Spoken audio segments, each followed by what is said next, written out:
So overall, what we need to keep in mind for our body language is being deceptive. It causes both mental and emotional stress, and that stress is basically released through the body language markers that we talked about. There's no single symptom that means the person is being 100% deceptive. And it's important to look for those clusters that have got to be timely with the question.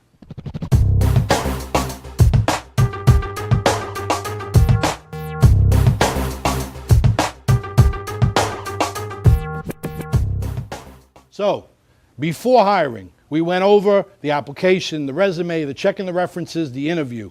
So now you feel as though you went through all of that, and I guarantee you've already narrowed down your 20 candidates to 2. I would definitely suggest, before hiring, 3 things. Have the form, a background check consent form, a credit check consent form, and a drug test consent form. At least give them the form to sign, because if something's going to come up wrong with these 3 items, they're probably not going to come back anyway. And that just saved you a hassle right there. But if they do come back, you've got to conduct these investigations. You've got to do this before we bring someone in. You know, do the background check, do the credit check, do the drug test. And what my suggestion on the drug test is, don't do a 4-panel, do a 10-panel. A 4-panel drug test is basically illegal drugs, heroin, cocaine, marijuana. But today, we all know this to be true. If you smoke it, sniff it, or shoot it, it's no good for you. But if it's in a pill, we're all prescribing pills to each other one way or another. I got a headache. My Aunt Jane will give you some pills for it.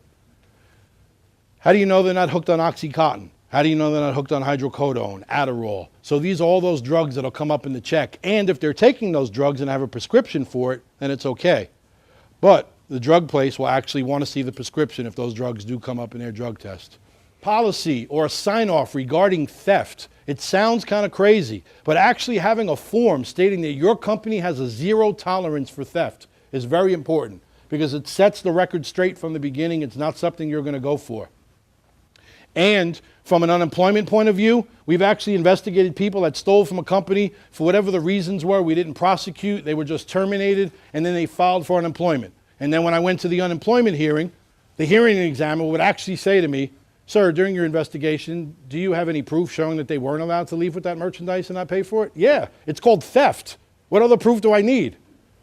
"Well, we'd like to see something in writing." There you go. There's something in writing. So it's good to have. Make it a safe place to report dishonesty. Majority of the theft cases we had, it came from other people telling us. So whether it's a 1-800 number, an alert line, your cell phone, make it a safe place where employees can come forward and report it. Because if that assistant manager or someone in supervision is working for you starts doing something wrong, employees will report it. They want that person gone, and if they know they're doing something wrong, they'll come forward with an anonymous tip.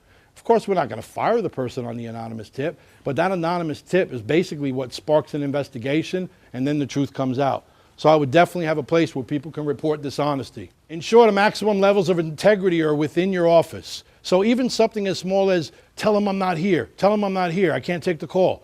Something as small as that, you're letting your employees know it's okay to be dishonest. So what makes you think they're going to be honest with you? A little cough in the morning and they're sick and they can't come to work. So we've got to make sure that integrity works both ways. And last but not least, this may be on the topic or a little bit off, but I'd make it a safe place to report domestic violence. 1 in 4 women are in an abusive relationship.